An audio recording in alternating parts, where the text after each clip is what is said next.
আচ্ছা দেখো, আমরা আজকে আলোচনা করব কার্যক্ষমতা শক্তির একদম শেষের অংশ।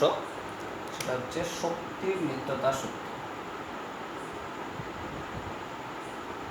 শক্তির নিত্যতা সূত্র, এতে বলা হচ্ছে যে শক্তি হচ্ছে অবিনাশী, একে সৃষ্টি বা ধ্বংস করা যায় না, কেবলমাত্র একটা রূপ থেকে অন্য রূপে পরিবর্তন করা যায়। আমরা বিভিন্ন শক্তি সম্বন্ধে জেনেছি, যেরকম তোমরা জেনেছো যান্ত্রিক শক্তি নিয়ে আলোচনা বেশি হয়েছে। তাছাড়া তাপ শক্তি, আলোক শক্তি, রাসায়নিক শক্তি, পরমাণু নিউক্লিয়াসের শক্তি, এরকম বিভিন্ন শক্তি আলোচনা করা হয়েছে। তাই এই শক্তিগুলোকে আমরা কেবলমাত্র একটা রূপ থেকে আর একটা রূপে নিয়ে যেতে পারি, কিন্তু শক্তিকে নতুন করে তৈরি করা এটা সম্ভব না, বা শক্তিকে বিনষ্ট করাও সম্ভব না। তাহলে মাথায় রাখবো, শক্তিকে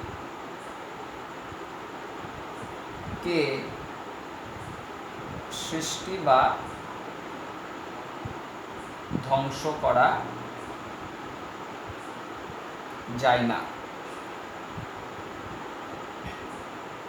কেবলমাত্র একটি রূপ থেকে অন্য রূপে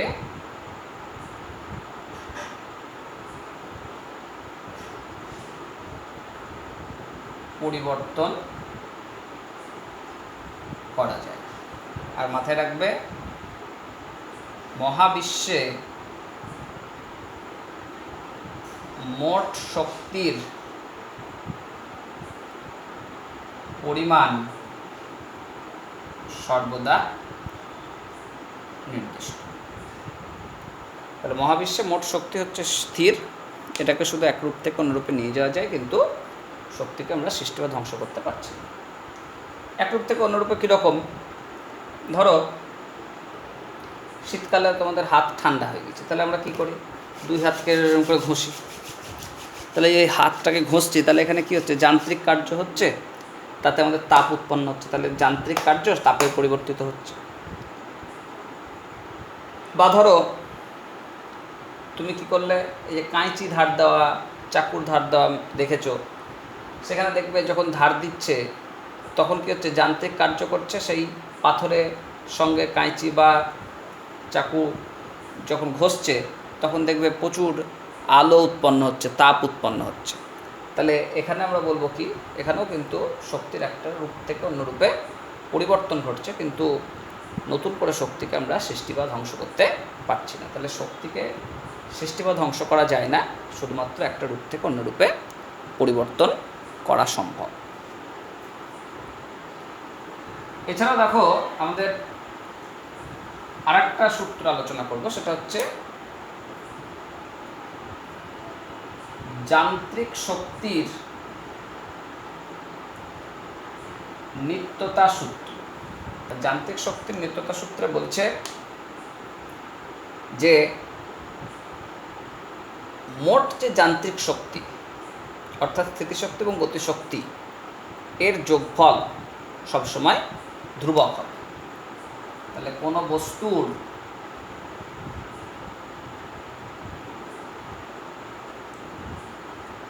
মোট যান্ত্রিক শক্তি, অর্থাৎ স্থিতিশক্তি ও গতিশক্তির যোগফল সর্বদা নির্দিষ্ট। তাহলে এটাকে আমরা বলবো যান্ত্রিক শক্তির নিত্যতা সূত্র। এই যান্ত্রিক শক্তির নিত্যতা সূত্রের একটা আমাদের প্রয়োগ আছে, সেটা হচ্ছে অবাধে পতনশীল কোনো বস্তুর ক্ষেত্রে মোট যান্ত্রিক শক্তির মান সর্বদা ধ্রুবক হয়, এটাকে আমরা প্রমাণ করতে পারি। কি বলছি কথাটা? অবাধে পতনশীল বস্তুর মোট যান্ত্রিক শক্তি সর্বদা ধ্রুবক হয়। তাহলে এটাকে আমরা কীভাবে প্রমাণ করব?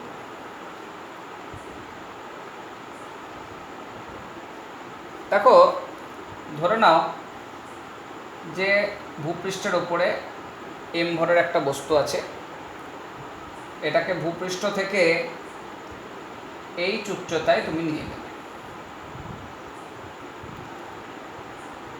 তাহলে আমি যখন ভূপৃষ্ঠ থেকে এইচ উচ্চতায় নিয়ে গিয়ে ধরো এই অবস্থানে বস্তুটাকে রেখেছি, তাহলে এই অবস্থানে বস্তুটা কিন্তু স্থিরভাবে অবস্থান করছে। তাহলে ধরি একটি এম ভরের বস্তুকে ভূপৃষ্ঠ থেকে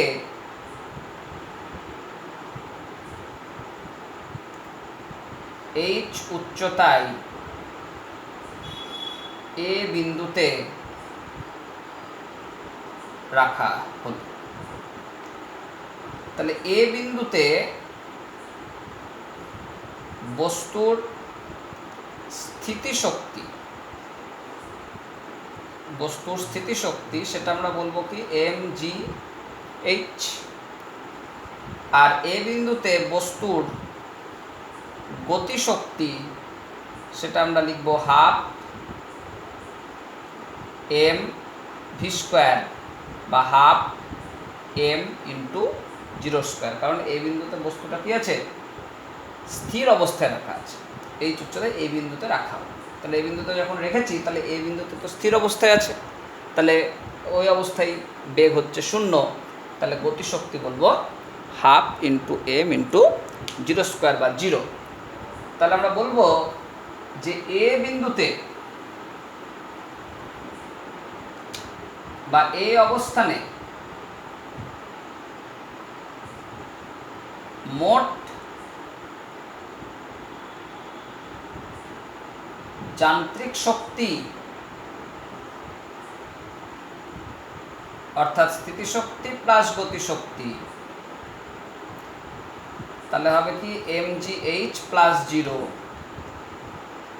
therefore mgh। তাহলে এই অবস্থানে আমরা মোট যান্ত্রিক শক্তি বলছি mgh। তাহলে এই পর্যন্ত আলোচনা করলাম। এবার দেখো, তুমি ধরে নাও যে বস্তুটাকে এবার এ বিন্দু থেকে ছেড়ে দিলে, তাহলে নিচে পড়তে শুরু করবে। তাহলে যখন নিচে পড়তে শুরু করছে, ধরে নাও কোনো একটা মুহূর্তে বস্তুটা এরকম বি অবস্থানে এসছে এবং দেখা যাচ্ছে বস্তুটা এ অবস্থান থেকে ডি দূরত্ব নিচে নেমে এসেছে। তাহলে আমরা কি বলছি, ধরি বস্তুটিকে এ অবস্থান থেকে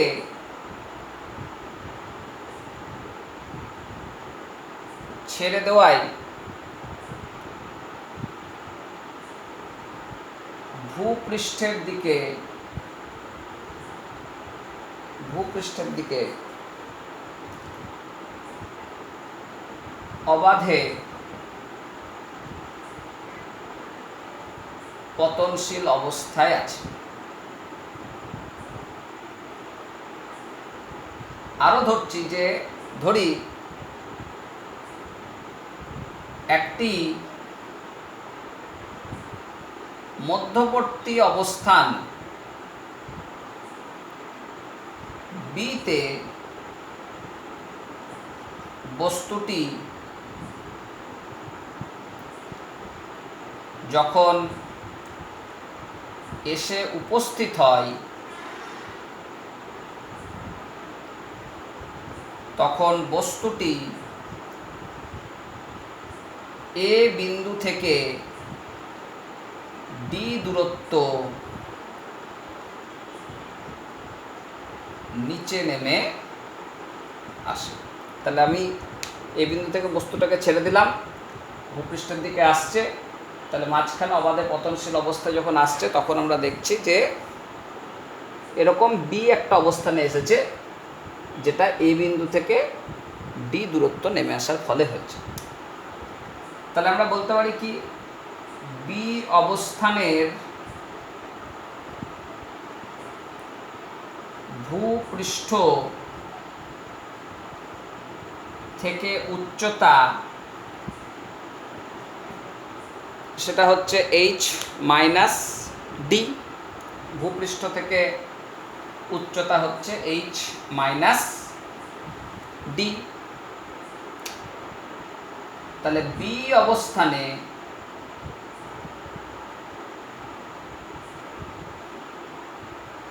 স্থিতিশক্তি, তাহলে এম জি এটা হয়ে যাবে এইচ মাইনাস ডি। আমাদের ফর্মুলা হচ্ছে এম জি এইচ, তাহলে এখন এইচ মানেই হচ্ছে এখানটায় এইচ মাইনাস ডি, তাহলে বলবো m g h minus d. তাহলে আমরা লিখতে পারি m g h minus m g d, এটা আমরা বের করা। এবার দেখো বি বিন্দুতে যখন বস্তুটা নেমে আসলো তখন বি বিন্দুতে বস্তুটার চূড়ান্ত বেগ কত সেটা আমরা যদি ক্যালকুলেট করতে পারি তাহলে বি বিন্দুতে গতিশক্তিটা আমরা ক্যালকুলেট করতে পারবো। তাহলে বি বিন্দুতে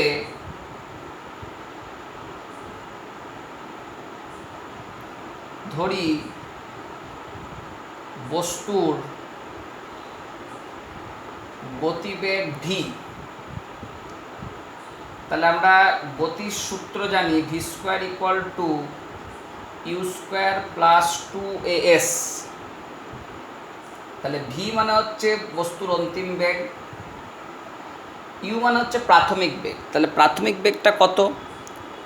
বস্তুটা তো এ বিন্দুতে আছে, তাহলে এ বিন্দুতে বস্তুর প্রাথমিক বেগ হচ্ছে 0, তাহলে 0 স্কোয়ার প্লাস 2, এ মানে হচ্ছে ত্বরণ, তাহলে এখন নিচের দিকে যদি পড়ে তাহলে এই ত্বরণটাকে আমরা বলবো অভিকর্ষজ ত্বরণ জি।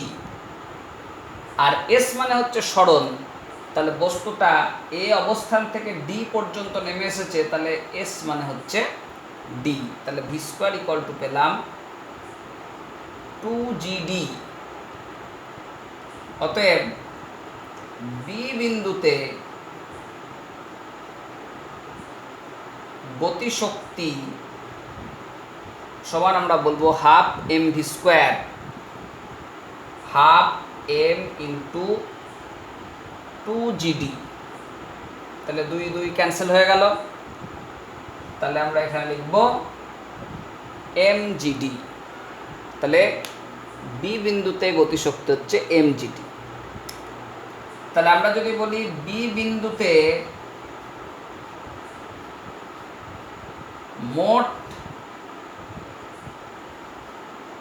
যান্ত্রিক শক্তি, বি বিন্দুতে মোট যান্ত্রিক শক্তি, তাহলে সেটা কি দাঁড়াবে? স্থিতিশক্তি প্লাস গতিশক্তি। তাহলে স্থিতিশক্তি হচ্ছে mgh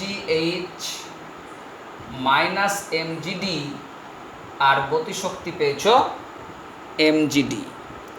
তাহলে mgd বাদ চলে গেল, তাহলে দেখো এখানেও কিন্তু মোট শক্তিটা mgh আসছে, যেটা এ বিন্দুতে আমরা মোট শক্তি পেয়েছিলাম mgh প্লাস 0 মানে mgh। তাহলে দুই ক্ষেত্রে কিন্তু এ অবস্থান এবং বি অবস্থান উভয় ক্ষেত্রে দেখছি মোট যান্ত্রিক শক্তি mgh আসছে। আবার দেখো বস্তু যখন ফেলে দেওয়া হচ্ছে, বস্তুটা পড়তে পড়তে ঠিক ভূমি স্পর্শ করার আগে ধরে নাও সি বিন্দুতে এসে পৌঁছলো, তাহলে বস্তুটি ভূমি স্পর্শ করার ঠিক আগের মুহূর্তে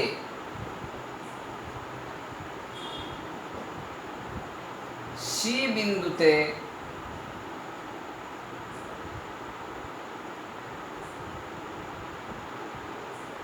বিন্দুতে অবস্থান করে। তাহলে আমার যদি এই উচ্চতায় গিয়েছিলাম আর আমি যদি একেবারে ভূমি স্পর্শ করার আগের মুহূর্তে চলে আসি, তাহলে আমি কিন্তু আবার এই উচ্চতায় নিচে নেমে চলে আসছি, তাহলে এই গোটাটা কিন্তু এইচ। তাহলে ভূমি থেকে সি বিন্দুর যে অবস্থান তার ব্যবধান কত হবে? 0 হয়ে যাবে, কারণ এই উচ্চতা গিয়েছিলাম আর এই উচ্চতা আমি ফিরে আসলাম। তাহলে যখন আমি সি বিন্দুতে পৌঁছবো তখন ভূমি থেকে উচ্চতা হচ্ছে 0। তাহলে সি বিন্দুতে বস্তুর উচ্চতা h minus h equal to 0। তাহলে সি বিন্দুতে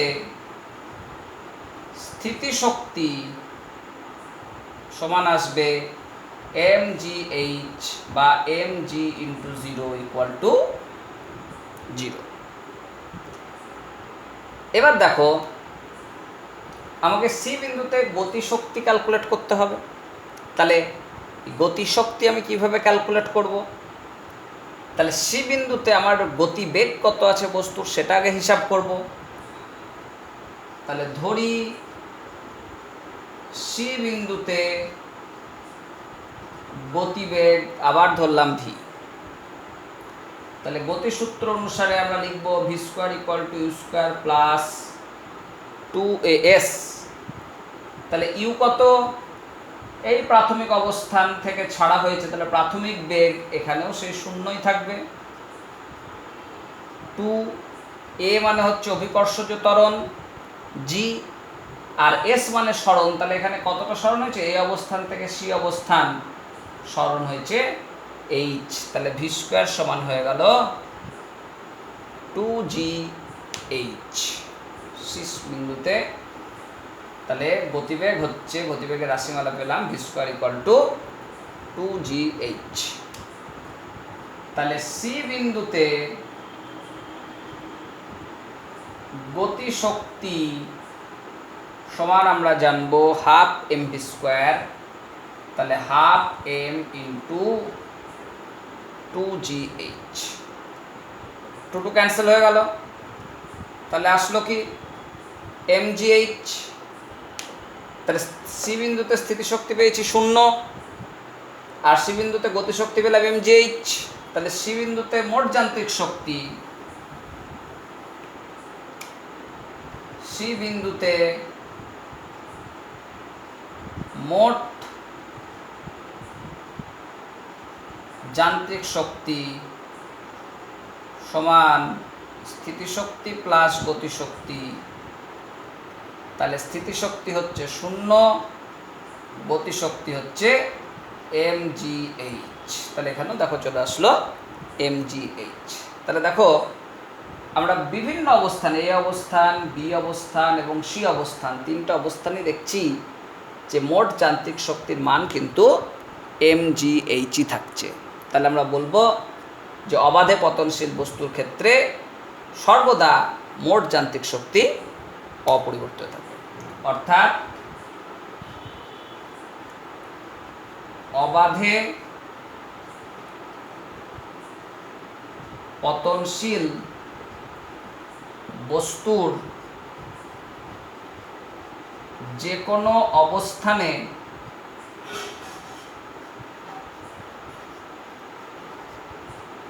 মোট যান্ত্রিক শক্তি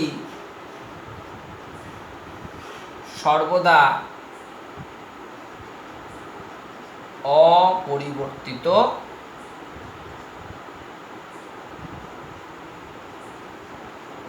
থাকে।